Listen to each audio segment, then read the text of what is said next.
Hello guys, this is your friend and we are back with a new fanfic. Which is, what if Naruto trained himself instead of wasting time with Jiraiya? Part 1 Naruto X. And if you enjoy this fanfic then please press the like button and subscribe to my channel for more fanfic like this. And now let's start the fanfic. What the do you want, dipshit?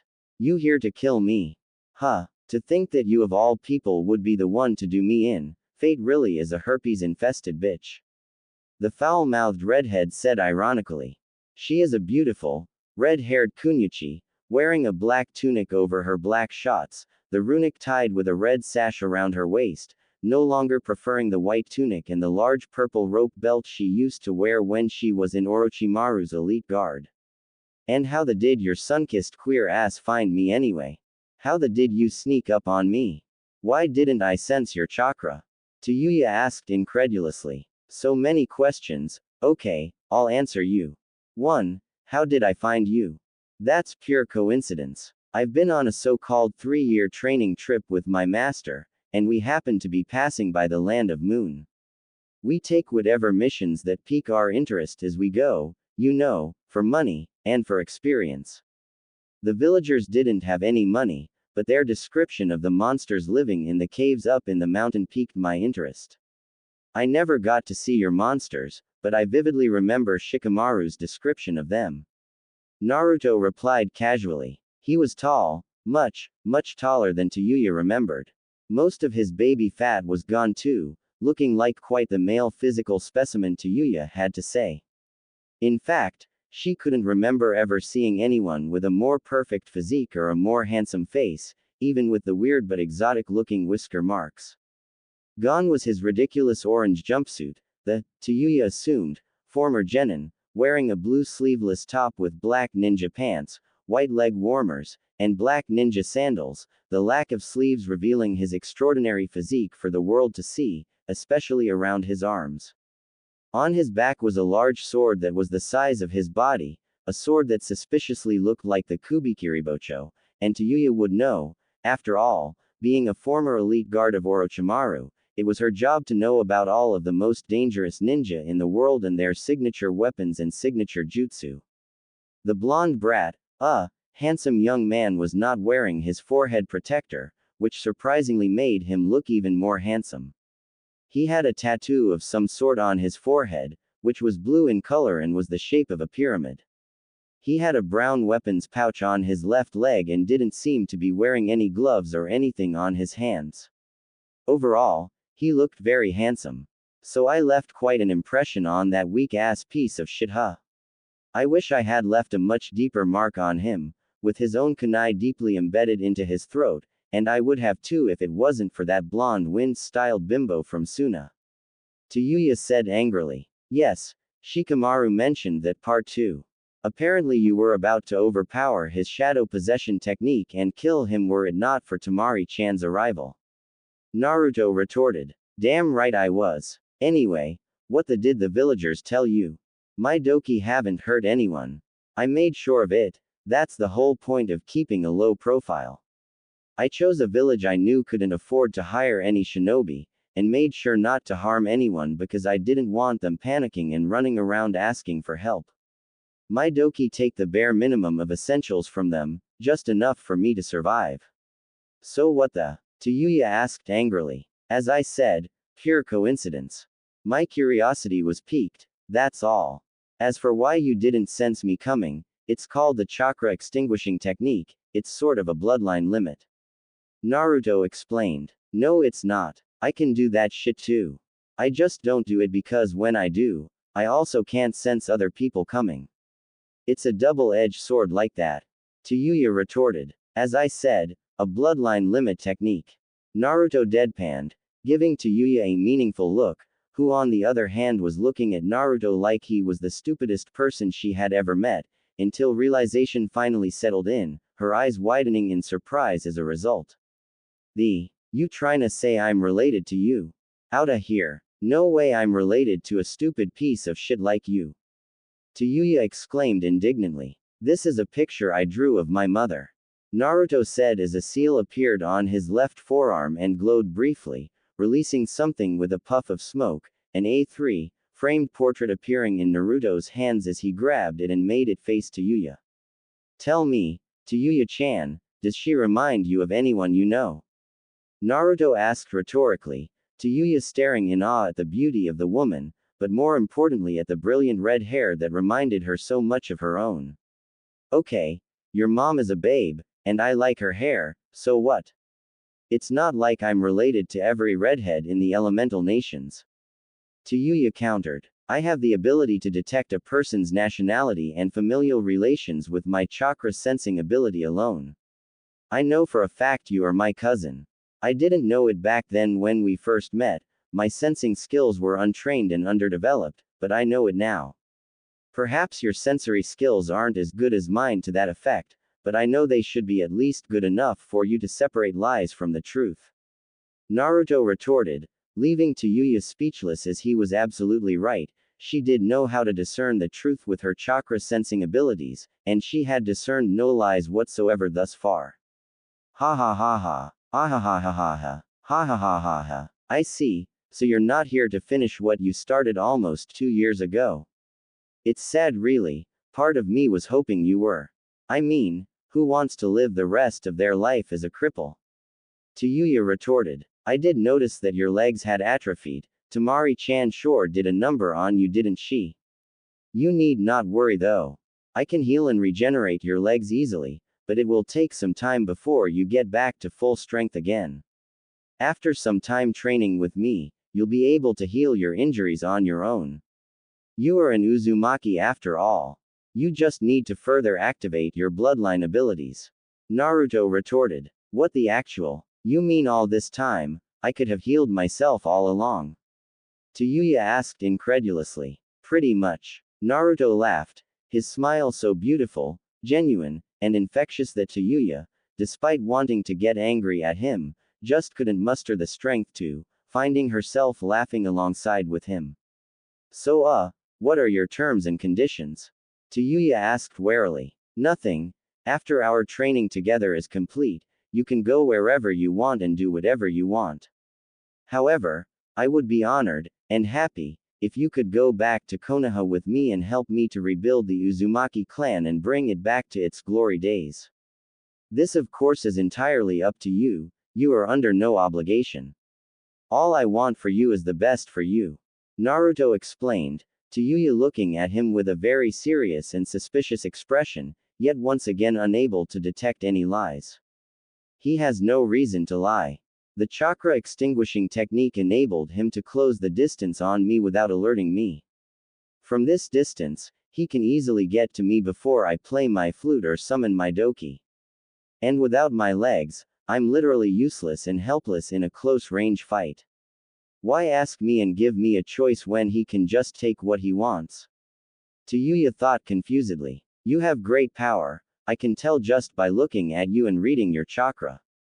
You always had a ridiculous amount of it, but it's now far more potent and far more controlled and focused. In fact, it seems like you have fully reined it in. I'm sure you have loads of new jutsu that you have developed since then, you could take whatever you want from me. So why ask? What would you do if I rejected you and told you to go away? Tayuya asked skeptically. I would heal your legs, even if I have to do it against your will. However, that is the only thing I would do against your will, apart from paying you a visit every once in a while. Naruto retorted, at this point Tayuya starting to realize that the blonde-haired enigma was completely different from anyone she ever met before, and definitely the complete opposite of Orochimaru. I see, Tayuya replied with a thoughtful expression. Good, so what will it be then? Naruto asked curiously. I accept all of your terms. I will go back to Konoha with you and help you to rebuild our clan. However, there is something that makes me weary. I'm not certain how safe it is for me to conceive children for you, because of the cursed seal. I'm not sure what effect that will have. The only reason Orochimaru had been unable to track me down and probably doesn't know that I am alive is because I haven't used it since my fight with your stupid genius friend. As long as I have this seal, I am concerned that his influence over it might affect our children somehow. Tayuya replied, much to Naruto's shock, not having realized the possible interpretation of his words. He had only been asking her to come and live with him as a family, as cousins. He hadn't realized that with another interpretation, his words could mean that he wanted to start a family with her. However, now that he knew that is what she thought, and that that is what she was determined to do with him, he didn't think that he could retract his words without deeply offending her. Did he really just propose marriage to a girl without even knowing it? Just how crazy was his life? Ahem, well, I also happen to be both a medical expert and a seal master. One of my late frenemies, Yuki Haku, left me all of his and his master's jutsu in hopes that I would continue their legacy. I didn't use the scrolls at the time because I felt unworthy of their legacy. It wasn't until I got desperate, when I realized that my master wasn't taking my training seriously at all, that I began to read those scrolls. I learned a lot about medicine and seals from them, knowledge that I have gone on to further expand upon. Naruto explained, leaving out for now the part about meeting his dad inside his Jinchuriki seal and how his dad passed on his knowledge to him. I see, and this frenemy was a student of Momochi Zabuza. Tayuya asked curiously. What? How did you know? You knew him? Naruto asked shocked. No, but it explains why you carry the Kubikiribocho. Your sensei was Hatake Kakashi, right? If you defeated Zabuza's apprentice, then it could only mean Kakashi was the one who defeated Zabuza. Tayuya discerned. Yeah, pretty much what happened, more or less. Naruto deadpanned. I see. Okay, heal my legs, dipshit, and do something about my cursed seal. Now, before I change my mind. Tayuya said with a bossy attitude. Yeah, sure. In a minute. I gotta report to my friend these developments. I'll be right back, okay? Naruto said excitedly. I thought you said you were here with your master or whatever. Tayuya asked suspiciously. I can see how you could have misinterpreted my words like that, but no, that's not what I said. I said I was on a 3-year training trip with my master. I didn't, however, say I was traveling with him right now. I deserted him about 6 months into the trip. I send messages to him every once in a while via toad summoning to let him know I'm still alive and well, but I have no interest in traveling with someone that's only holding me back. I've done much better without him. So for the next 12 months, it will be just the 3 of us. Naruto responded. Who is your friend, dipshit? It better not be that emo bastard Uchiha. Tayuya said angrily, an anger that was really merely a disguise for her insecurity. Her name is Fu, she's the Nanabi Jinchuriki.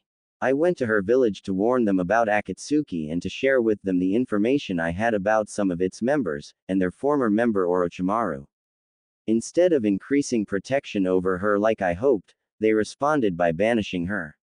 They said that if just one former member, like your former master, Orochimaru, had the strength to challenge a village like Konoha and kill the Hokage in the process, then they dread to think what would happen to their small village if they challenged an entire organization of Orochimarus.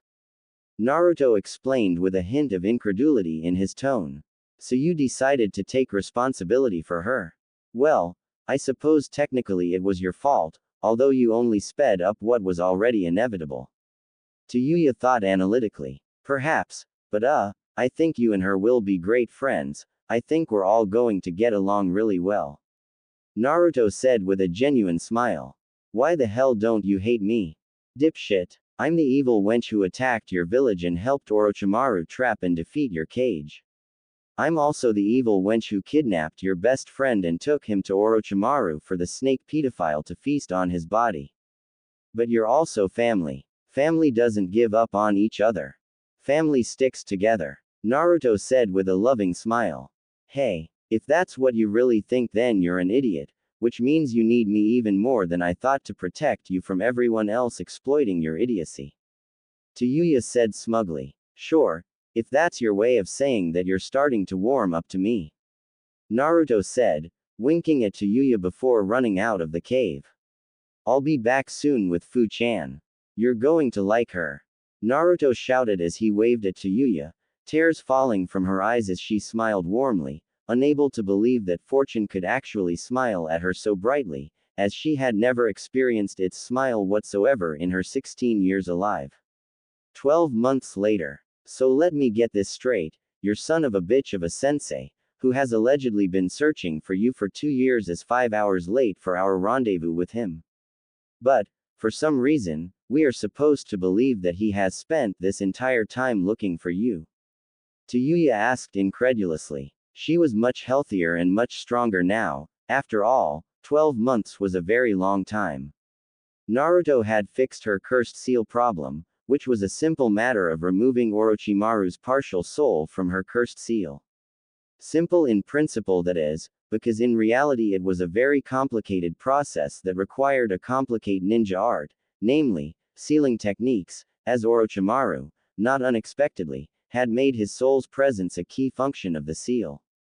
Tayuya didn't want to lose the cursed seal powers, but had wanted to lose only Orochimaru's influence and connection to it. Naruto had agreed, as he had explained to her that the cursed seal was actually a form of Sennin mode, which explained the massive boost in senses and abilities when it was used. Naruto had told her that she had two choices. If she wanted to continue to have access to the powers of the seal, then she either had to let him sever a part of her soul and use it in the place of Orochimaru's soul, or she had to give him time to find a way to reconfigure the seal so that it doesn't need a soul to control its functions. Fortunately for her, Naruto was too much of a genius for his own good, as he had taken only half a day to figure out how to reconfigure the seal. So as of now, she was a cursed sage mode user. What made things better was that she was far less restricted in her usage compared to before. Naruto had told her that, as an Uzumaki, she had the potential to master sage mode without the aid of a sealing technique, that she could access it and control it on her own. So Naruto had taught her how to do it, and now she could sense and gather sage energy on her own. However, due to the drawbacks of that, such as the fact that she would have to stand still for a while and couldn't gather more of it while fighting, it was decided that it was better that her cursed seal act as a storage device instead, from where she could draw a nigh unlimited amount of cursed sage mode energy from. That wasn't the only thing that had changed, as Naruto had taught her the shadow clone technique. She used this technique to seal clones of herself into her doki, and Naruto taught her another seal that she used to link her mind to the clones inside the doki so that she could issue mental commands to them instead of playing her flute to control them. This made things a whole lot easier for her and also made her doki's movements far more unpredictable. Finally, her sound release. Naruto had encouraged her to find new ways of using sound release and told her that, when she became a true master, she would be able to do anything with her ability to manipulate vibrations and sound, same way he was able to do anything with his wind release, to the point that he could even fly. At the time, it had irked her to no end that she was the only member in the team who couldn't fly, as Fu could fly with the wings of her Biju and her particle release. However, with a lot of hard work, pain, and suffering, she had figured out how to fly using her ability to manipulate vibrations, which earned their team the moniker of the Flying Ninja Squad. Money and food. That was not a problem at all, not with Naruto's Mokuden ninjutsu. All they did was sell fruit and vegetables to the biggest hypermarkets in the elemental nations and they become billionaires in a very short time. Not to mention the timber that they sold to construction and furniture companies. Tayuya could honestly say that she understood how Konoha easily became the most successful and richest ninja village of all time with Hashirama Senju as their founder. Still, she didn't understand why Naruto wanted to keep his Mokuden a secret, especially since he wanted to be the next Hokage. That alone would boost his chances exponentially, although on the other hand she kind of understood as maybe he wanted to truly feel that he earned it as opposed to getting it simply because of his bloodline limit. I do not actually care that he is late, or if he really was searching for me or not. As you already know, our plans are far bigger than that. I just hope that Tsunade-sama will approve our application as soon as possible and allow us to enter the Chunin exams in Kumo. I want to be a Jonin by the time I return to Konoha, and I want you guys to be in my team. Naruto replied. Yeah, I can't believe that I, an elite Jonin, am be a genin again like what the M. That totally sucks balls, man. Tayuya said incredulously. You would know, given the fact that you have Naruto-sama's balls permanently lodged deep down your throat. Fu said with a playful but mocking tone, seemingly taking pleasure and great entertainment from riling up her redhead friend. Fu is a beautiful, petite, tan-skinned kunoichi, wearing an orange clip in her short, layered mint green hair that matches her orange eyes.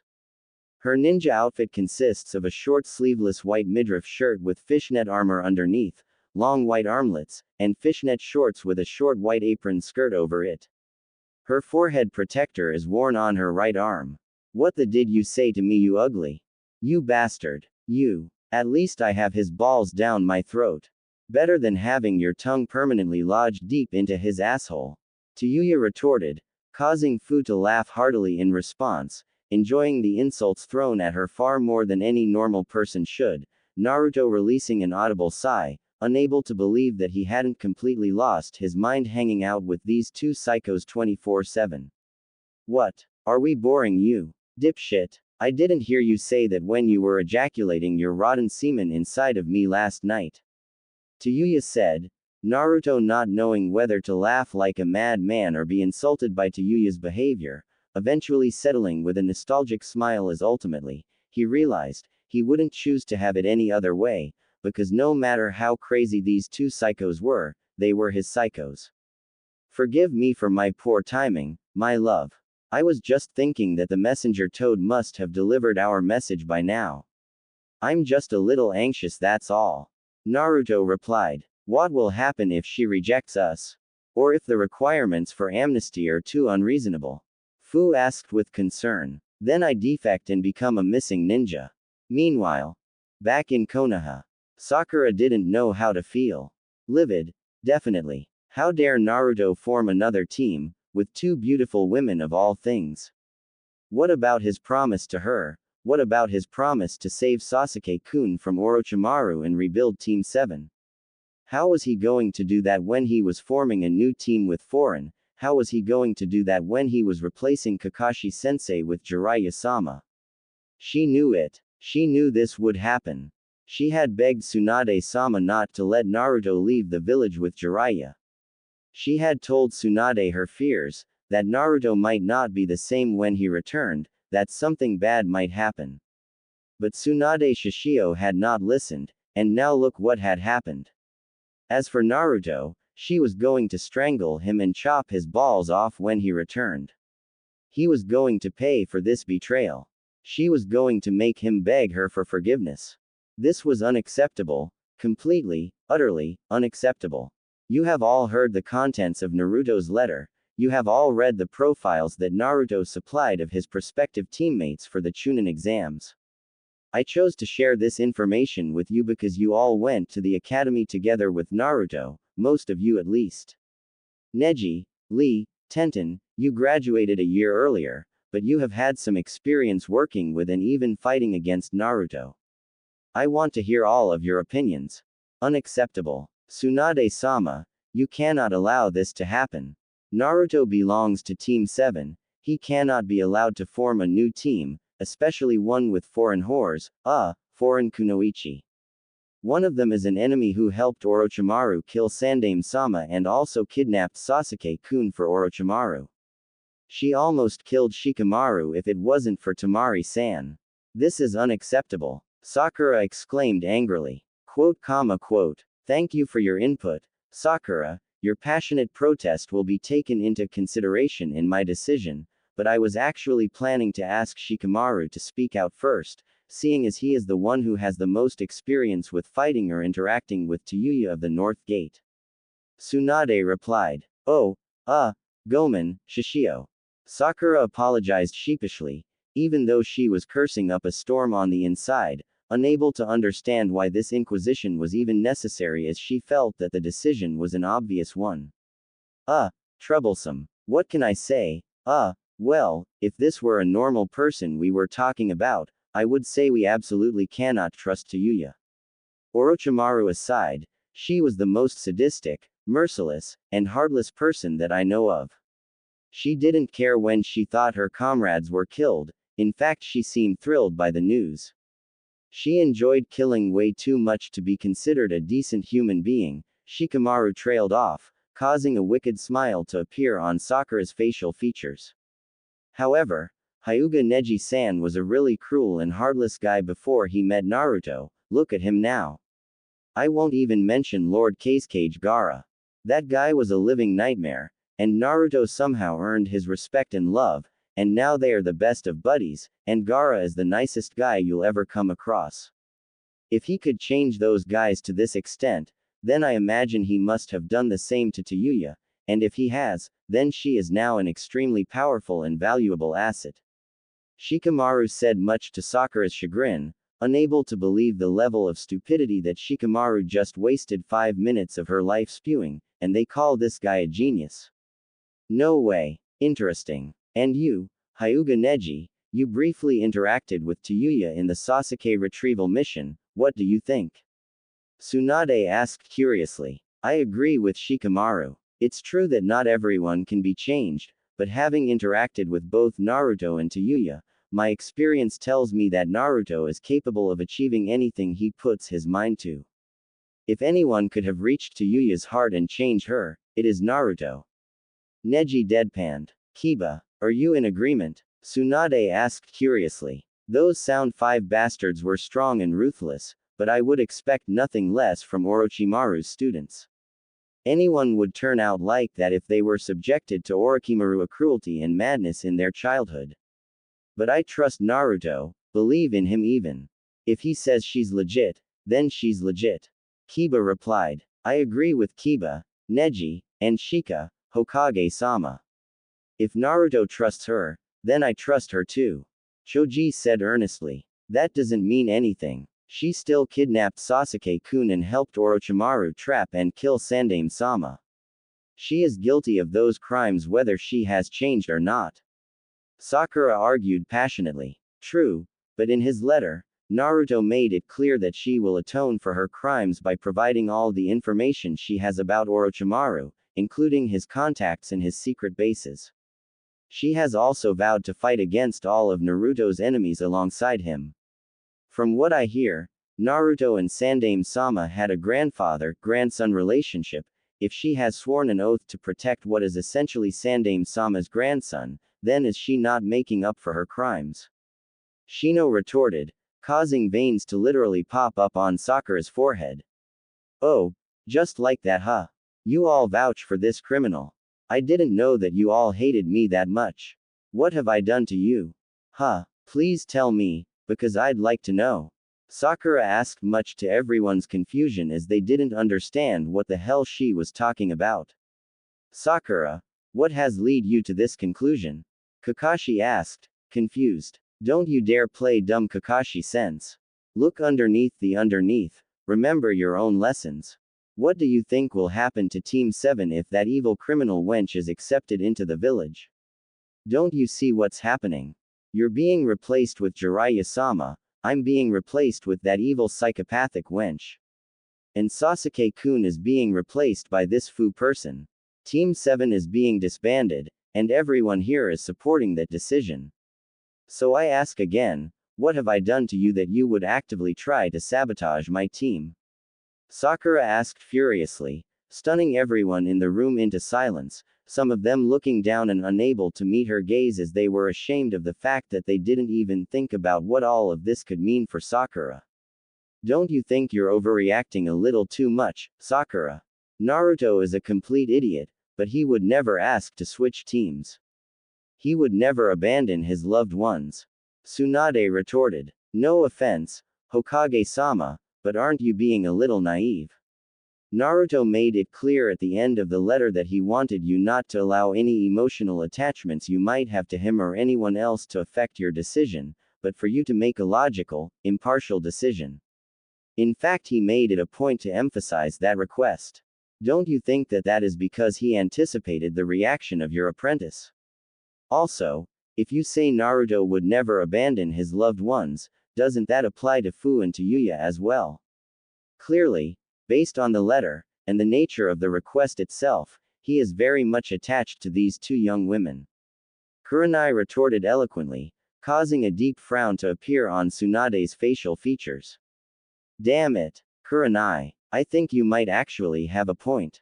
Tsunade said warily. You can't. Tsunade-sama, please. You can't do this. Sakura pleaded. I don't want to, Sakura, but Naruto has been gone for 2.5 years, and has spent a lot of that time with these two young women. You guys might have not noticed, but Naruto has no family here in Konoha, he doesn't even have real friends. He has teammates, yes, but no friends. I have to make a decision that is best for the village, and denying Naruto this opportunity could be the straw that breaks the camel's back. The last thing we need is another talented young ninja deserting the village. Also, Naruto wants to be a Jonin by the time he gets back, and there are only 6 months left before he returns.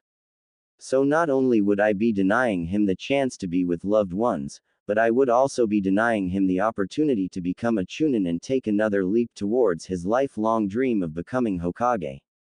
Besides, there is no actual guarantee that Naruto wants to change teams, it's just speculation at this point.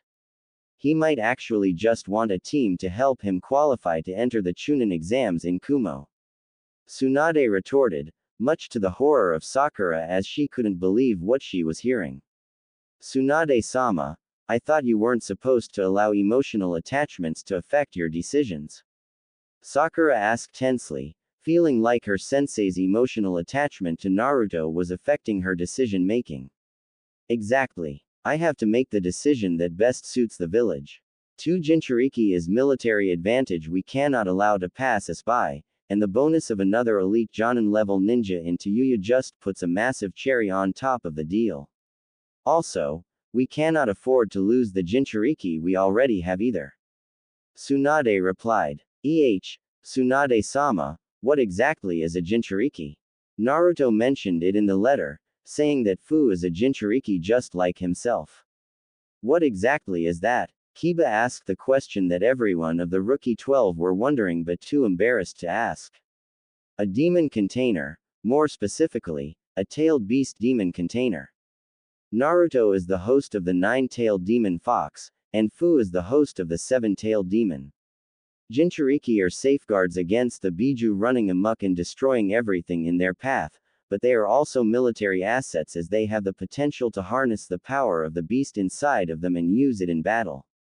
Part of the reason Naruto is being trained outside of the village is so that he can learn to harness the power of the 9-tailed demon fox without endangering the village should he lose control to the beast. Tsunade explained much to everyone's surprise and horror, apart from the senseis of course, but also Neji and Shikamaru, who seemed to have already known or at least had suspicions about Naruto. What? Naruto is a demon? Impossible. Sakura exclaimed in surprise. He's not a demon, he's just its container. I'll admit, that can change if he were to ever be defeated in the never-ending battle between container and host for control. However, I believe in Naruto, 100%. I have no doubt that he will one day be able to completely tame the 9-tailed fox. The 4th Hokage was a wise and intelligent man. He knew what he was doing. Tsunade said passionately. Does Naruto know? Does he know there is a demon inside of him? Sakura asked with a betrayed look in her eyes. Yes, he does. Also you and your peers should know that Naruto's status is an S-ranked secret, not to be revealed to anyone under the penalty of death. Only the Hokage, namely, me, and Naruto himself may share this information with anyone else. Tsunade declared gravely, causing everyone of the Rookie 12 to swallow audible gulps. So, basically, you're saying Naruto knew all this time what he was, and could have told us, but chose not to. He didn't even trust his own friends with this information. Kiba asked with a deep frown. I'm sure he had his reasons for not telling you. It is an S-ranked secret after all, that is not something you disclose to others lightly. Tsunade retorted. I need time to process this. Sakura said as she ran out of the office before anyone could stop her. Oi, Sakura. Leave her, Kakashi. She's going through a lot right now. She needs time to process the whole thing. Her whole world is unraveling, at least, a large part of it is. Tsunade said somberly. You're going to be in quite a pickle yourself, Hokage-sama. You seem to have a close bond with Naruto, but you obviously have a close bond with Sakura too. After all, she is your apprentice. Whether you pick a side or remain impartial in what I assume will be a big dispute between them when Naruto returns, you're probably going to look like you're picking sides to the one your decision doesn't favor. Asuma warned with a grave undertone. Not to mention, from what I have heard from Lee, they're both people with very strong flames of youth. Guy added, everyone assuming that he meant that they are very stubborn and emotional people when he said flames of youth, though one can never be sure about the translation as Guy seemed to honestly find any excuse to use his favorite catchphrase. If I'm going to end up becoming the villain anyway, then I suppose this means I'll have to harden my heart and do what is right for the village, irrespective of whether someone likes my decision or not. Tsunade said with a thoughtful expression. Which means, Kakashi trailed off with concern. I will accept Naruto's request. I'll admit I am worried about him going to Kumo given our history and the fact that we have no alliance or peace treaty with them. It's very dangerous territory. However, they have two Jinchuriki and Jiraiya, and this to Yuya seems like a genius shinobi in her own right if she was Orochimaru's elite guard at such a young age. She also has full control over the cursed seal. They should be able to handle whatever comes their way. Tsunade said with concern. I see. Well, I suppose we'll have to wait and see. There is nothing else we can do. However, supposing everything goes well, Naruto returns to the village, and as suspected, requests to form a new team with Jiraiya-sama and the two foreign girls. What will happen to Sakura and I? Would our team be disbanded or will you seek to find replacements for Sasuke and Naruto and have us continue as a team? Kakashi asked with concern. What's wrong, Kakashi? You worried about losing all of your students? Asuma asked. I am, but more for Sakura than for me. I've already lost an entire team to death, so even if I lose another one, at least they're all still alive. So for me, it's not the worst case scenario. However, Sakura doesn't know the feeling of losing an entire team. It's the same as losing a chunk of your family. Also, as much as nothing is worse than death, being abandoned can potentially be just as painful, maybe even more so. Kakashi explained his reasoning. You're referring to the fact that both Naruto and Sasuke would have willingly and consciously chosen to leave her to be with other people.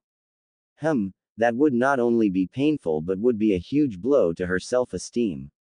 She will need you and I now more than she ever did before. We'll have to be there for her, to remind her that there are still those who value her. To that end, I might have to form a new team for you just to keep you together. Tsunade replied thoughtfully. There might be another solution, Hokage-sama. Neji spoke with that ever calm and serene tone of his.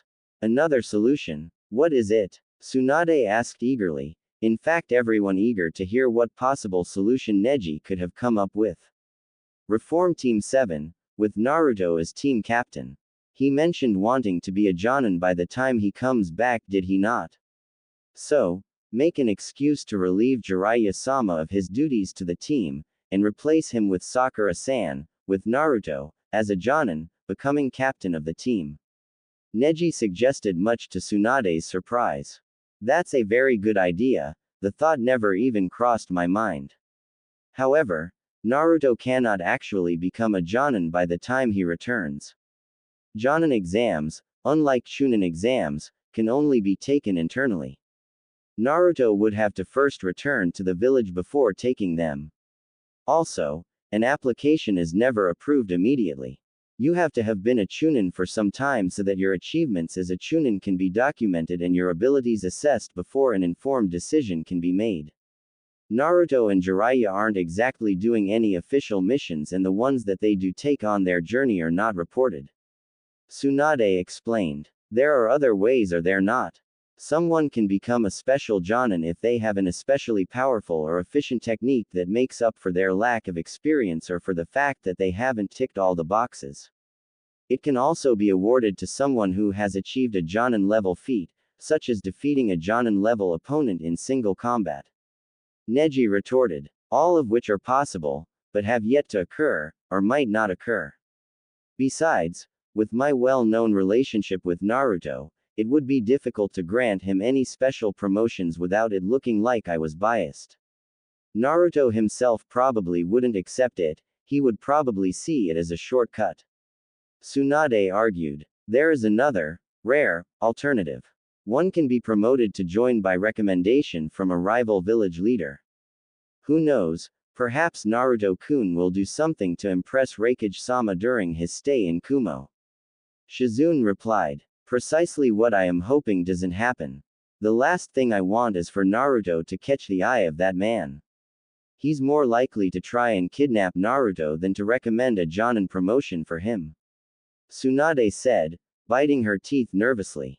Arg, whatever, I need a drink. You're all dismissed. I'll figure this shit out later. I need time to think. Tsunade said in frustration. 1 week later. I cannot believe you convinced Tsunade Heim to accept this ludicrous request. Your powers of seduction have surpassed even mine own. Jiraiya said as they got nearer to the gates of Kumogakure no Sato. You have no seduction skills to speak of, you perverted old fart. Tayuya said indignantly. Ha, you're just too young and inexperienced to appreciate my high-level skills of seduction. Jiraiya retorted. Ha. Sleeping with whores that you have to pay to sleep with you doesn't qualify as seduction, you imbecile. Tayuya counter-argued. Ho ho ho ho. My beloved apprentice, are you really going to let this young, rowdy lady speak to me so callously? Jiraiya asked with a mock-hurt tone and expression. I don't see you speaking up for me when she's on my case, so no, I think I'll let you handle this one on your own. Naruto shrugged. Truth be told, Jiraiya was very unhappy and disappointed, and he was also very sad, because he no longer trusted his godson. Not only had Naruto disappeared on him for the majority of their training trip, but his inability to track him down, the Toad Sannin, the greatest spy and detective in the world, unable to track down a genin, really had him concerned. There was no way Naruto had eluded him on his own, there was no way he was that smart and that skilled, certainly not at the time. The only way it was possible was if someone had been helping him. But who? Who could have gotten close to Naruto without him noticing? Of course, Jiraiya had no idea that the people who helped Naruto were long dead, namely, Momochi Zabuza, Yuki Haku, and Namikaze Minato. Using scrolls he found in Zabuza's hideout 3 years ago, Naruto had trained himself to the ground before defecting. Those skills had given him the knowledge and skill to evade Jiraiya. After all, Zabuza had evaded the famed Hunter Nin squad of Kurigakure for well over half a decade. When he later tried to control the Kyuubi's chakra and lost control, he had met his father in the seal, who had also imparted a ton of knowledge for him to improve his skills, knowledge and training that had led him to discovering more of his bloodline abilities. Furthermore, Naruto had later met his mother in the seal, when he used his chakra chains to take full control of the Kyuubi, and she had also passed down her knowledge to him. So yes, Naruto had help, but not in the way Jiraiya thought he did. I'm sensing a lot of strong chakra signatures near the gate. Tayuya said, interrupting Jiraiya's train of thought. It's Iwa and Kurigakure shinobi, 2 4-man teams. They must be here for the Chunin exams, even though they are all way too strong to be genin. Naruto retorted. How can you tell that from here? They aren't even visible yet. Jiraiya asked, confused. Naruto-kun is the best chakra sensor in the elemental nations. He can tell family relations and geographic relations from his sensory skills alone. Fu replied on Naruto's behalf, much to Jiraiya's surprise as he didn't even know Naruto had any chakra sensing potential. You can tell which nation someone is from by just sensing their chakra. Jiraiya asked incredulously. More or less. It's easier when they are in group. Most Iwa shinobi are Earth-style users, and even those who aren't born with an Earth affinity will be forced to develop an Earth affinity. So when you see a team of 4, and all of them can use Earth-style, then it becomes obvious that they are from Iwagakure no Sato, doesn't it? It's the same with Kurigakure and Water Style, and Kumogakure and Lightning Style. Naruto explained. So what you can actually sense is the chakra natures that a person can use. That's still a level of sensory perception that I have never heard of. Jiraiya thought out loud. They have sensor types too. They have detected us, and it seems to be the reason why they are waiting at the gate. They must have sensed the strength of our own chakra and have identified us as potential threats. Naruto said gravely. These Chunin exams are already turning out to be more trouble than they're worth. Are you absolutely sure you want to do this, Naruto? Jiraiya asked with concern. Definitely. I must at least be a Chunin by the time I return to Konoha. Speaking of which, after these exams, we need to start recording and documenting our missions. I don't want my application for the Jonin exams to be rejected because of lack of experience. Naruto said as they continued marching towards the gates of the Kumogakure no Sato. Your ambition to be Hokage, huh? You seem to be in far too much of a hurry these days. You've never had any doubt about your ambitions, but you've also never seemed to be in such a hurry. It always seemed like something that would happen someday, but the way you're moving right now, it's like it's something that you want to happen immediately. Jiraiya said curiously. My friend and rival has already been Kazekage for just over 12 months now. Let us just say, I have a little extra motivation. We don't know what the future holds, especially with the threat of Orochimaru and Akatsuki still lingering.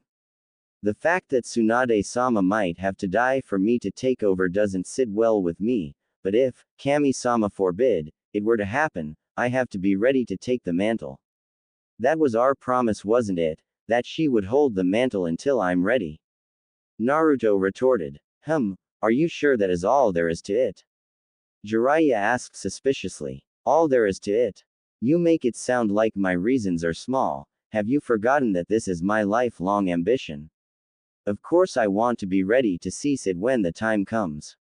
Naruto deadpanned. Jiraiya trailed off, seemingly unconvinced. Not that Naruto cared, of course, as the only people whose opinions he truly cared about were Tayuya and Fu-chan's, the only two people that he trusted without reservations, and vice versa. 5 minutes later. Good morning everyone, how are you? Naruto greeted politely. What the air you being nice to them for, dipshit? They're the enemy, we'll likely be fighting them in the exams. You ain't gotta say shit to them. Tayuya said brazenly, causing Naruto to fight hard to resist an audible sigh, the only thing stopping him being the fact that, in all honesty, he knew that he used to be just like her in the past, as he remembered his own outbursts and loud declarations in the last Chunin exams he entered. You have some nerve coming here, Yondaime Hokage no Gaki. A slim, beautiful girl with short black hair and pink eyes said, eyes which are accentuated by her eyelashes running upwards at the corners.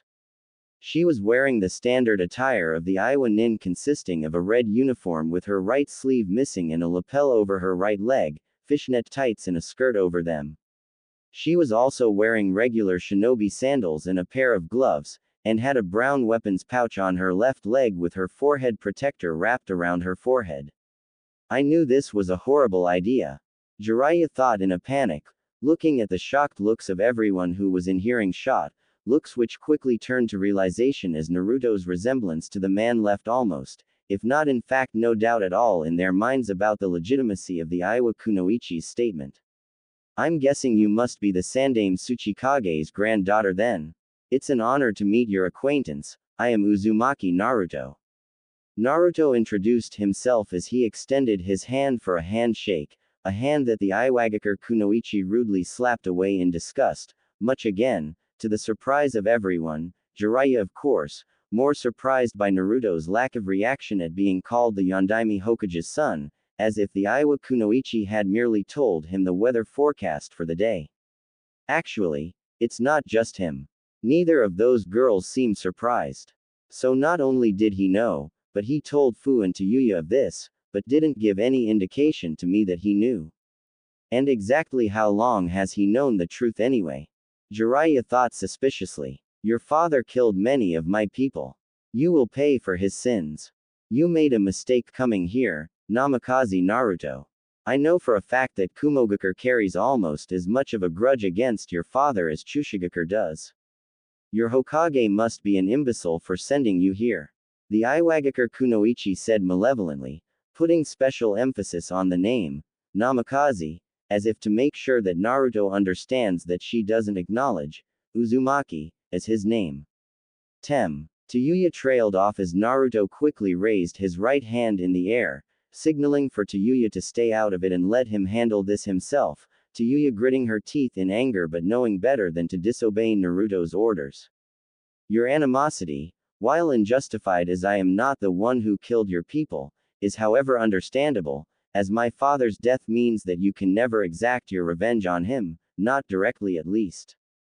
Still, I do not think your lack of manners is justified. Don't allow your hate to drag your reputation through the mud. I greeted you with respect and introduced myself to you. I expect at least that much from you, even if you intend to kill me during the Chunin exams. Naruto replied calmly, the Iowa Kunoichi's face turning red with anger, like she was a balloon about to explode.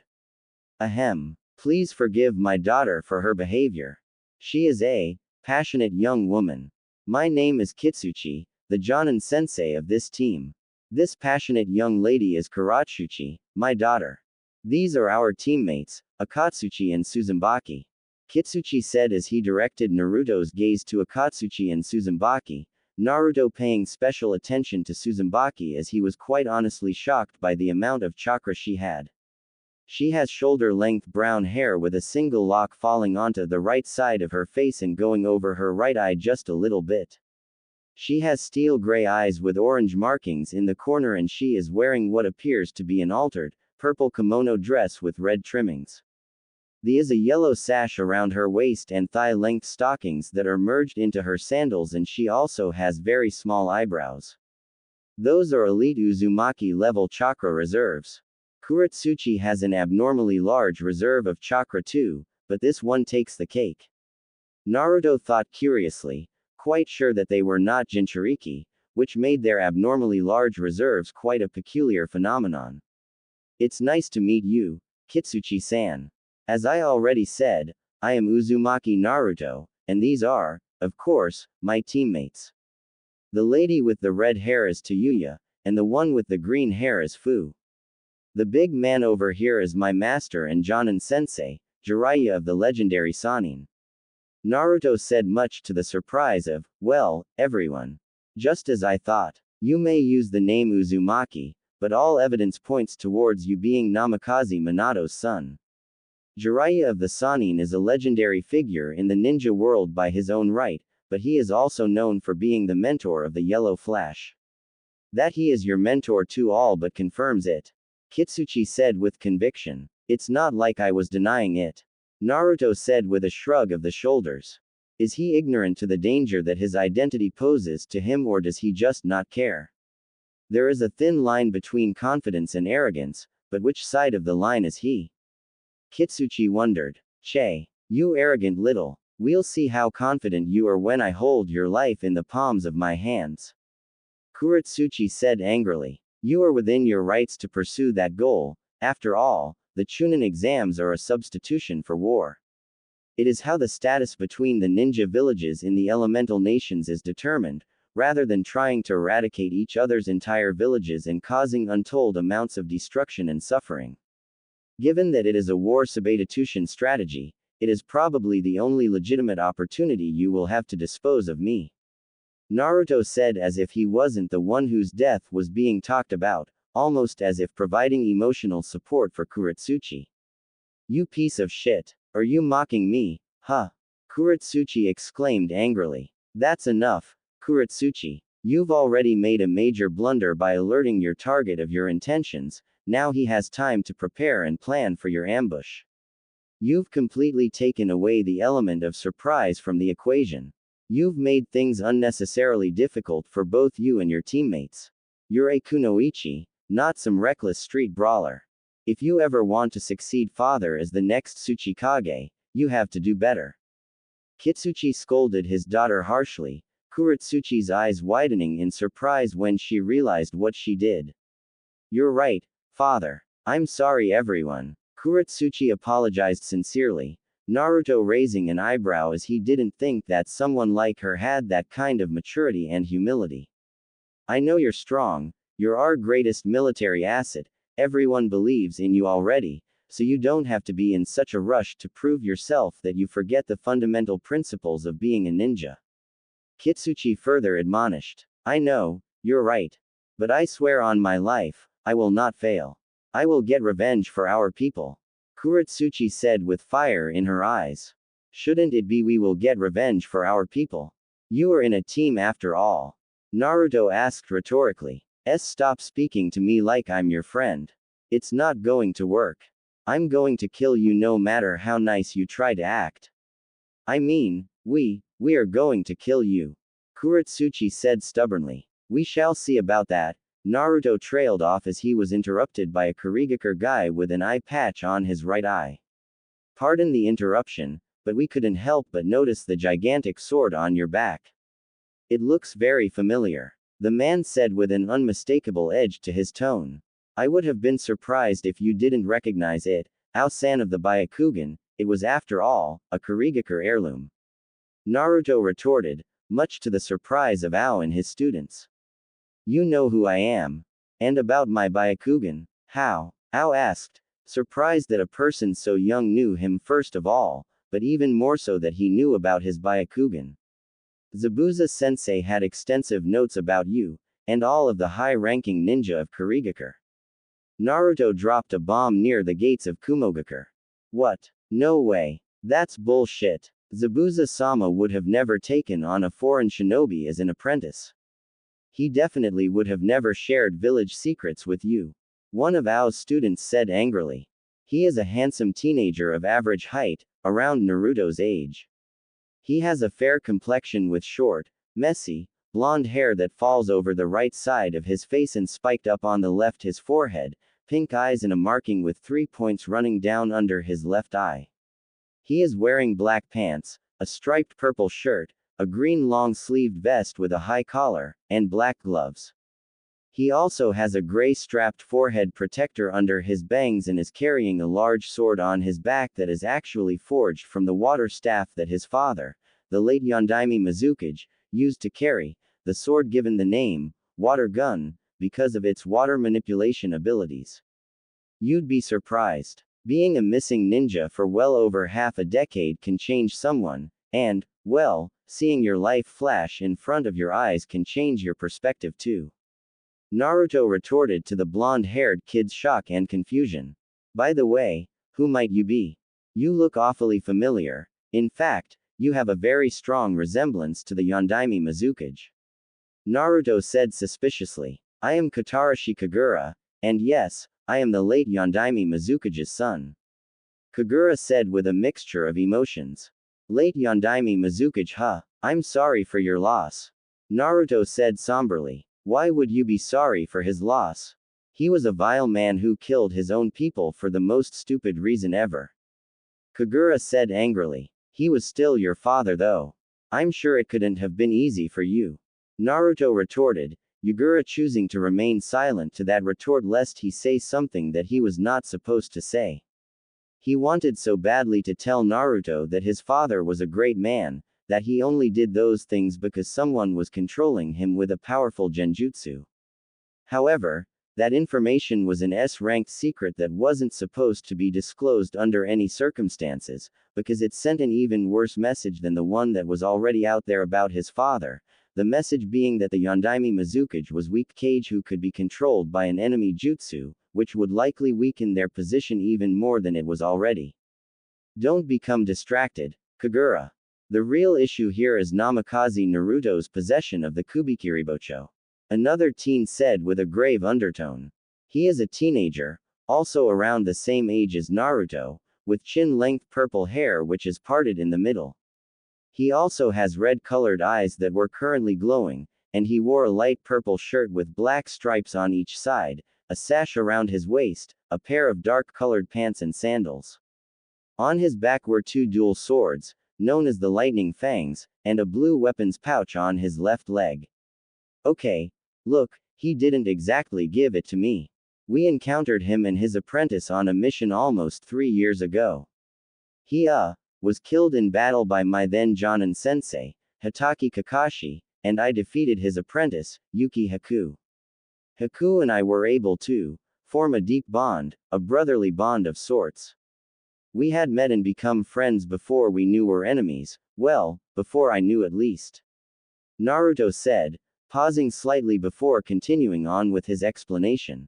My chakra sensory skills were underdeveloped at the time, so even when we fought, I didn't realize it was him until I broke his Anbu mask. After finding out who he was, I couldn't kill him. I hesitated. Fortunately, he couldn't kill me either. When Kakashi-sensei was about to kill Zabuza, Haku used his demonic crystal ice mirror technique to teleport to Zabuza and took the blow instead, but not before he gave me coordinates to his and Zabuza's hidden base. Naruto trailed off as he tried to suppress his emotions. Zabuza and I had an argument about Haku's death before he died. He said that Haku was a mere tool and that the fact he lost and died made him a defective tool. Needless to say, I was pissed off.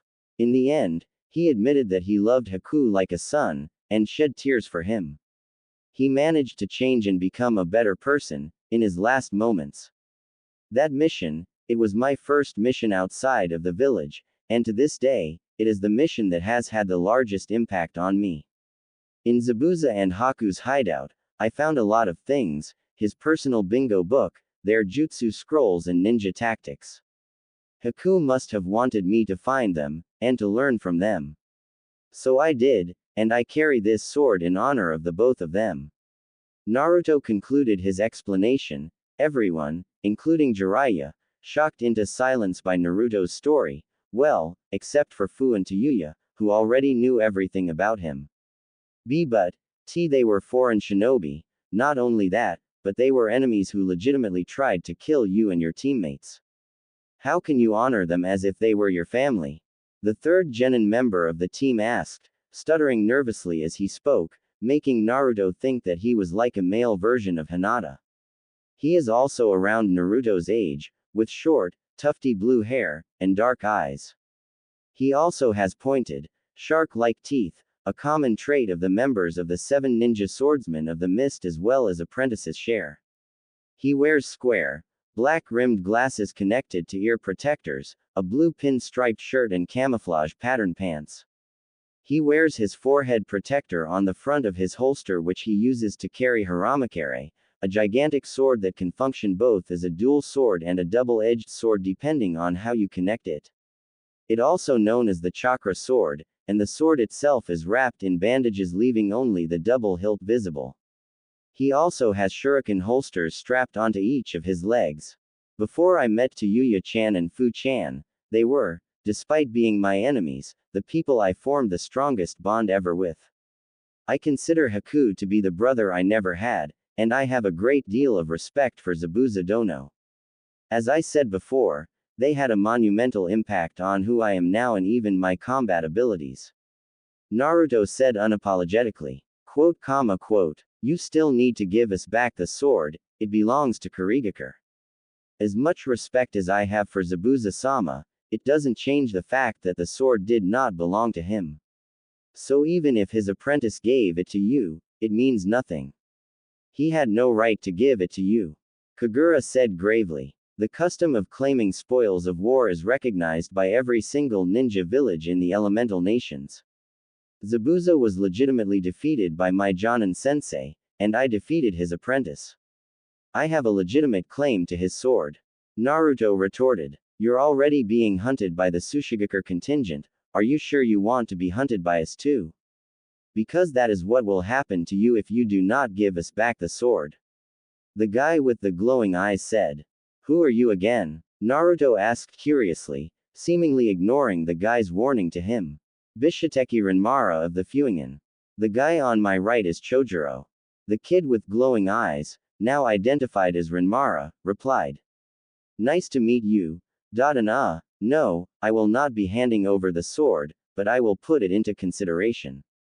I shall have an answer for you at the end of the exams, and if I do give it back, it would be at a monetary price. So maybe you should contact the Godime Mizukage and ask him how much he is willing to offer.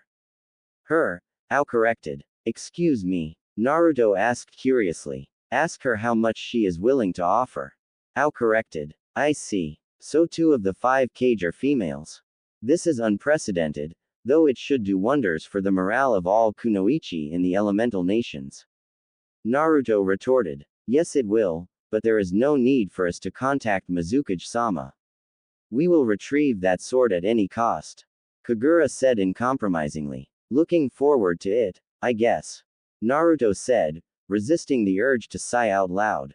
Maybe this wasn't such a good idea after all, coming to Kumogakure for the Chunin exams. 2 days later. Knock knock knock. Coming. Naruto said as he went to the door. You're supposed to ask who it is, fool. Jiraiya said incredulously. I know who it is, it's the Nibi Jinchuriki. Naruto said as he reached the door. Jiraiya having to remind himself that Naruto was apparently their ultimate sensor-type ninja, although that really didn't help the situation because it now begged the question of why the hell the Nibi Jinchuriki would be sent to their room, and so early in the morning too, but it was too little too late as Naruto had already opened the door before Jiraiya could mount a protest. Good morning, Namikaze-san. The beautiful, angelic beauty on the other side of the door greeted, Naruto looking at her with awe as he couldn't believe how beautiful she was.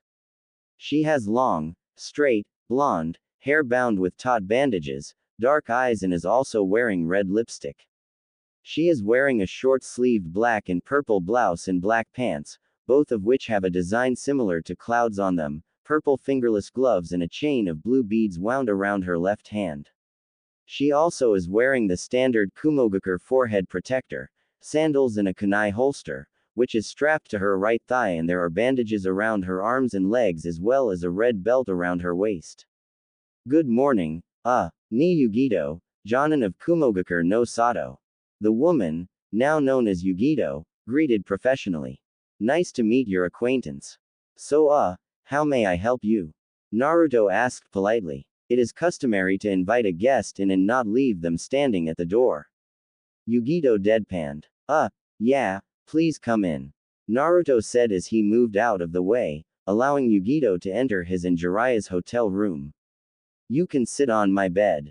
Naruto said as he gestured towards his bed, which thankfully, unlike Jiraiya's, was already neatly made and folded. It's quite alright, I won't be staying long. Yugito said as she looked around the room before turning back to Naruto, acting as if Jiraiya was not even there despite the fact that she had just recently chastised Naruto about his lack of manners. Reikage-sama sent me to demand you hand over a more appropriate picture of you. The picture on your genin license is outdated and quite frankly, ridiculous. Yugito said with authority, Naruto scratching the back of his head sheepishly as he remembered exactly what he looked like on the picture, literally like a total clown. Hey, I was a bit of an attention seeker back then.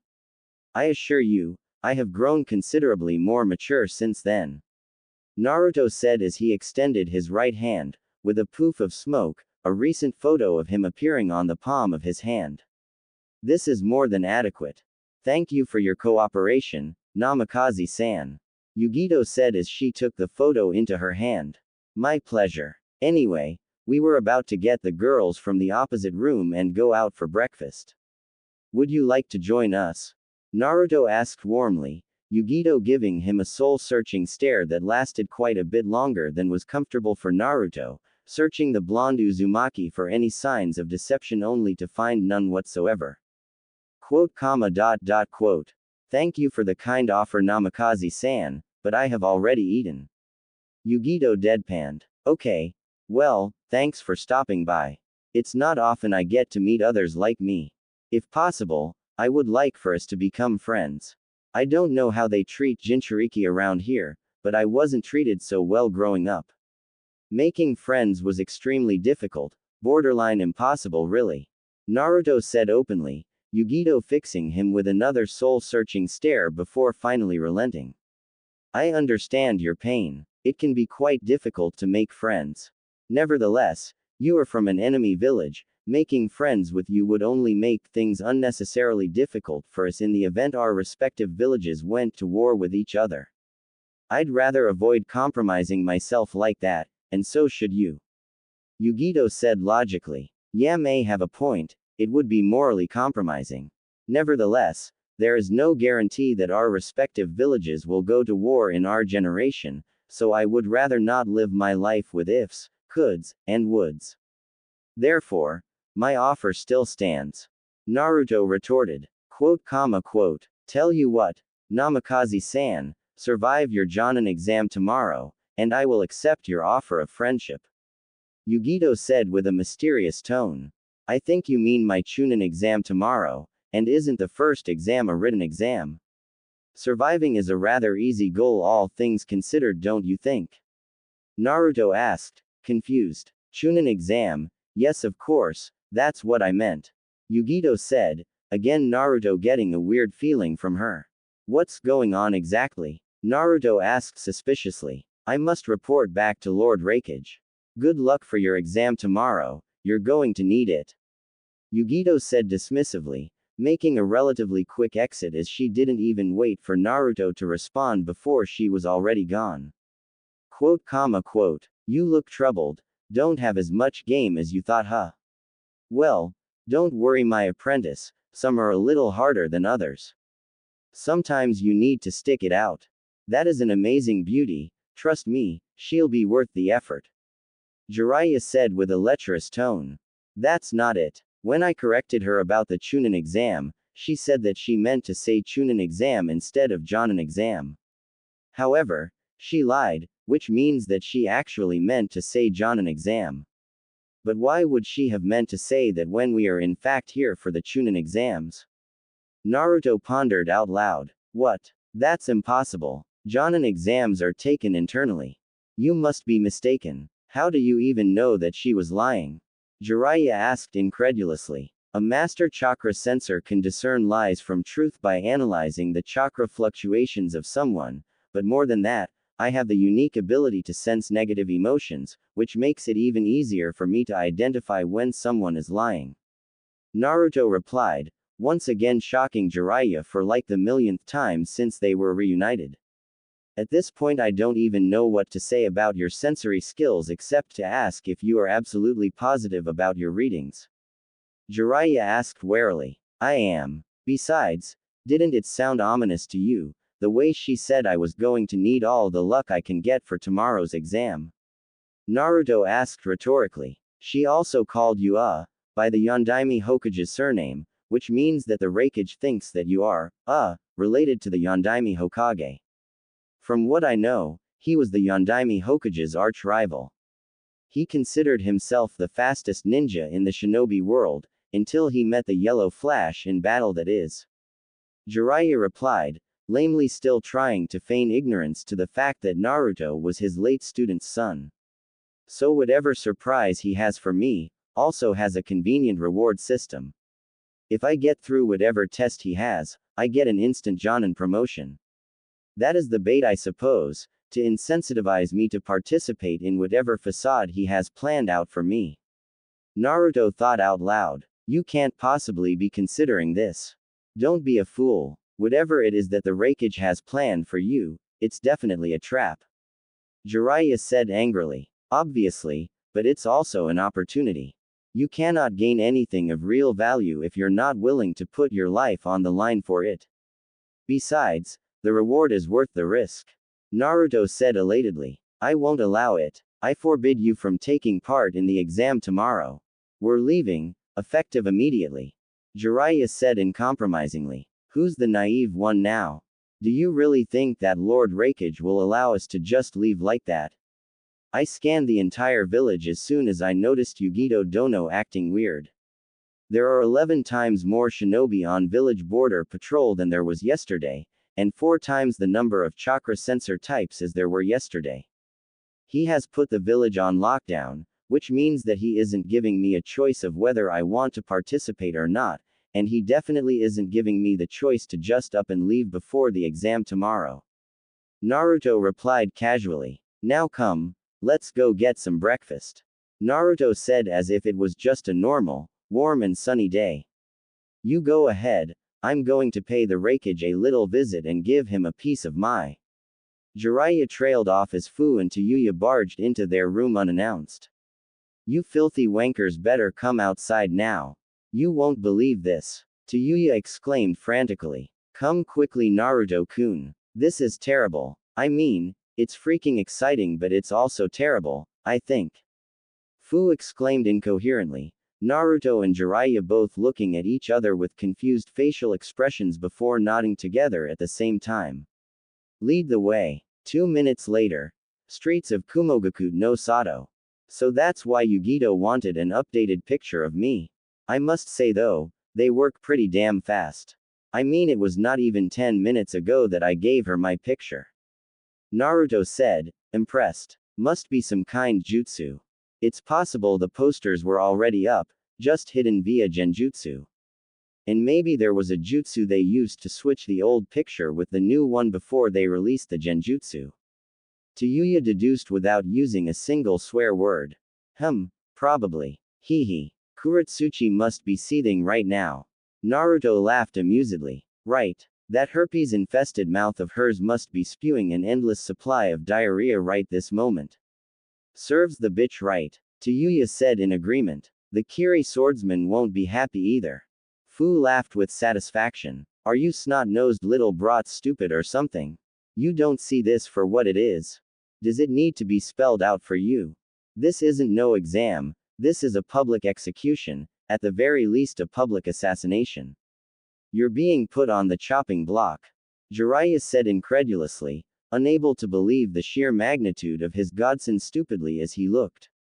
With horror, at the large posters that were hung all over the village, posters advertising tomorrow's spectacle, a Jonin exam at the Storm Cloud Arena, where 3 one-on-one battles were to take place, between Namikaze Naruto, son of the Yellow Flash and Yatsuki, the Raikage, and 2 other battles between Naruto's teammates Uzumaki Tayuya and Seven Tails Jinchuriki Fu against the Raikage's bodyguards and tag team partners, C and Yatsuki Darui respectively. Of course it is. However, that doesn't mean we have to play along with the script that's written for us. We've got our own script in mind.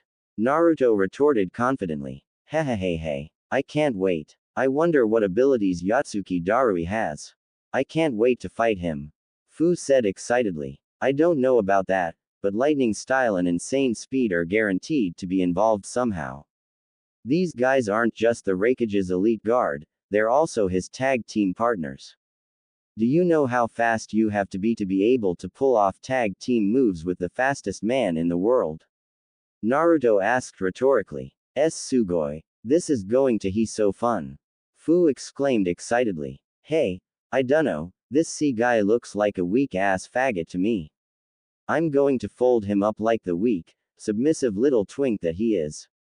Tayuya said confidently. Confidence is good, but don't underestimate anyone, especially, as previously mentioned, the Raikage's elite tag team partners. Naruto deadpanned. I know dipshit. I was just saying he looks like a faggot-ass twink that's all. Tayuya retorted, Naruto rolling his eyes as he wondered why he even bothered at this point. Alright whatever, let's go get some breakfast then. Naruto retorted. Wait, why didn't you tell me that Tayuya was an Uzumaki? Jiraiya asked suspiciously. I didn't tell anyone. Lord Raikage must have one seriously keen eye to have discerned that on his own. Honestly, I'm not surprised at this point. Nothing will ever surprise me again after this. Naruto replied. Yeah, and stop being a hypocrite you perverted, deadbeat pathetic excuse for a godfather. Tayuya exclaimed angrily, Jiraiya's eyes widening in surprise as he didn't know Naruto knew that much.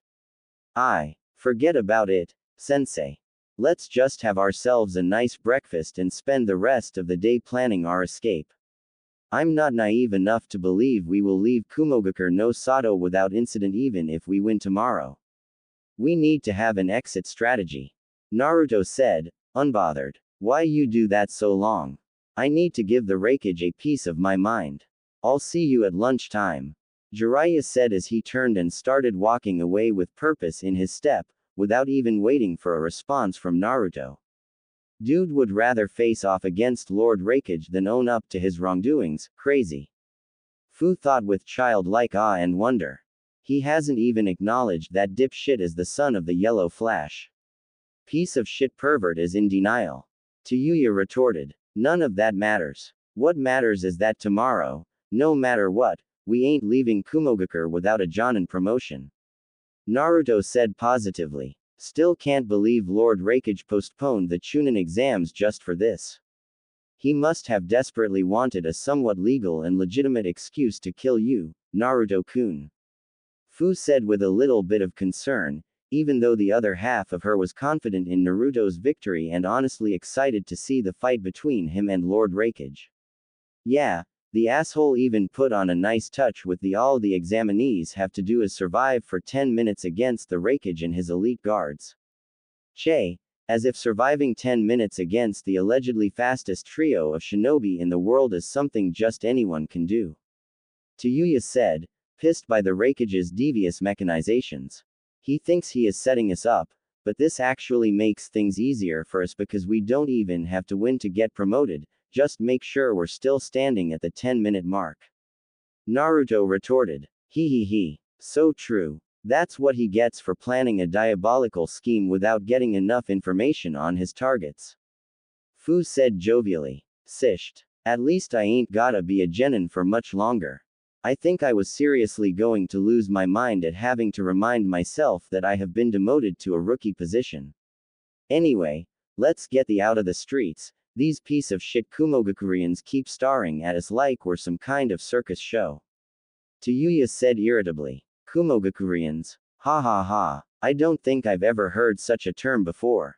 But I like it. Kumogakureans. Ha ha ha. Fu laughed hysterically, inevitably causing more people to give them the evil eye, much to both Naruto's amusement and chagrin, the blonde Uzumaki feeling like laughing alongside her whilst at the same time feeling like chastising her, which was honestly his everyday life with Tayuya and Fu. Nevertheless, the trio taking Tayuya's advice and vacating the streets before they got themselves into an incident. Following day, Storm Cloud's arena. The place was buzzing. In fact, not just the stadium, but the whole of Kumogakure had been buzzing since the previous evening, especially with the Raikage's brother, the eight-tailed Jinchuriki, leading a rap parade all around the village all night long until morning. Everyone was excited, but most of all, everyone seemed extremely confident in the Raikage and the elite guard. Naruto had used a shadow clone and a henge to infiltrate the crowd so that he can gather some information, and had found out that the Raikage and his brother were undefeated since the Yellow Flash passed away, and had been undefeated before they encountered him as well. He also learned that they weren't the only ones, as the two-tailed Jinchuriki, Yugito, and the Raikage's tag team partners were also undefeated. Another thing he learned was that they were all, supposedly, speed demons. Naruto wasn't surprised as he had already surmised that C and Darui had to be speed demons in order to be the Raikage tag team partners.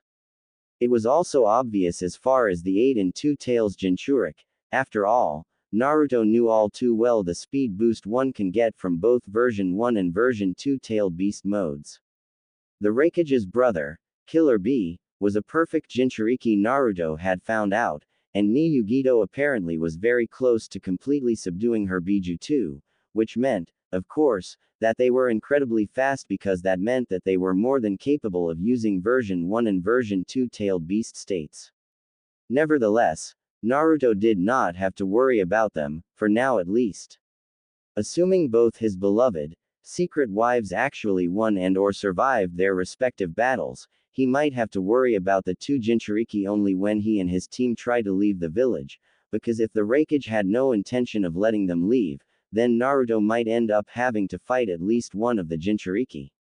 Ha ha ha. You know, I was really pissed off when I saw the posters all over the village. I hated how Lord Raikage took my people's vengeance right from under our noses. However, I've come around since then. You see, now I get to watch you, from a comfortable position, getting crushed into minced meat by Lord Raikage. The only thing that could have been better would be to watch Tsuchikage-sama dismantle your body into tiny, invisible molecules. Kuretsuchi said maliciously, Naruto resisting the urge to roll his eyes at the Raikage's persistence in making his life miserable. For a guy that Naruto had never met before, the guy sure had it out for him, going as far as designating for him and his team seating positions that were smack in the middle of both the Kiri and the Tsuchi teams, the very teams that declared their intentions to kill him and his team when they arrived. The gate guards must have reported what happened and Lord Raikage decided to use it to unsettle us. Seriously, the guy has no shame. Naruto thought irritably. If you don't shut your big mouth, a giant wasp is going to fly in there and sting your insides. Naruto retorted. Ha, is that the best you've got? Idiot. Is that what you want your last words to be? You know you're going to die, right? This whole thing is a ruse for Lord Raikage to legitimately and legally assassinate you and your friends. Jonin promotion my foot. Kuretsuchi said with a sinister glint in her eyes. Maybe I'll just assassinate Lord Raikage instead. Did you consider that, huh? Naruto retorted. Ha, yeah right. Even your father couldn't kill him. Sure, your father beat him, no one is disputing that, but even defeated, Lord Raikage is an extremely difficult man to kill, his skin is impregnable. Nothing can cut through him, and his resistance to blunt force trauma is quite frankly inhuman. Killing him takes a special kind of talent, a talent that you don't have, idiot. Kuretsuchi said condescendingly. Seems like your father and grandfather have educated you a lot. You know your stuff, I must say. However, you don't know what I and my team are capable of, so I wouldn't speak so soon if I were you. Naruto retorted. Che. Baka baka baka baka baka. Kuretsuchi said as she slapped Naruto at the top of the head 5 times, Natuto giving her a withering look because of her actions, a look that Kuretsuchi completely ignored as she continued to berate the blonde Uzumaki. No one is going to let you leave even if you were to win, idiot. Not that it's possible, but rather I should say, no one would let you leave especially if you won. They would make sure you died here. Why do you think the village has been placed under lockdown? Kuretsuchi said with way too much joy and happiness in her tone. Why? She really hates the Yondaime Hokage's son. I mean I don't like him either but this is just plain ridiculous. She's taking it way too far. Kagura said incredulously. She's taking advantage of the situation. She knows he can't do anything about it, not here, with so many people to get caught in the crossfire, and with his fight against Lord Raikage coming up. He'd be a fool to react to her taunting, but in that same breath, I can't imagine how humiliating this feels for him. Ao retorted. I would have slapped the shit out of her. If he can't do anything about her abuse, then doesn't that mean she can't do anything about his reverse abuse either? Kagura retorted. In principle, yes, but who knows how she might react. She seems like a rather reckless and impulsive type of person, especially given her notorious hate for Namikaze Naruto. Things could escalate very quickly if he retaliated, and most likely, he would be blamed for all of it. Ao retorted. Wow, I think I might actually be starting to feel bad for the guy. Renmara said as he listened to Kuretsuchi continue to abuse the Konoha genin, and also realized that the Nanabi Jinchuriki was barely holding herself together because if looks alone could kill, Kuretsuchi would have been obliterated by now. It's a good thing the redhead's fight is first on the schedule. If she were up here instead of the green-haired one, I don't think this matter could have been kept civil at all. She seems like she is even more rowdy than Kuretsuchi. Kagura said with relief. True. Let us hope she loses, or at least needs medical attention after her battle because if she comes up here and Kuretsuchi is still acting like this, it will spell disaster. Ao retorted. The battle is about to begin. Chojuro said as he pointed down at the battleground, to Yuya coming out to loud boos all around the stadium, said boos turning into even louder cheers when C came out, sections of the crowd chanting the words Godspeed all around the stadium as C waved theatrically at the fans. C is a young man, slightly older than Naruto, with dark eyes and short, blonde hair which he is wearing parted in the front. He is wearing the standard attire of the Kumo Nin, a sleeveless, black shirt with a one strap over one shoulder white flak jacket, black forehead protector, characteristic black, elbow-length arm guards, and the red and white Kumogakure shin guards along with a pair of sandals. On his back he also has a sword strapped to his back, which is typical of a Kumo shinobi as most Kumo ninja are kenjutsu practitioners. Down at the arena, piece of shit faggot. I will end your career. You won't have a single fan after I publicly fold your Twinkie ass. Tayuya thought maliciously. That was of course, until she remembered Naruto's instructions not to kill her opponent if it was possible to win without killing him. Damn it. Screw that. I don't know how to fight any other way.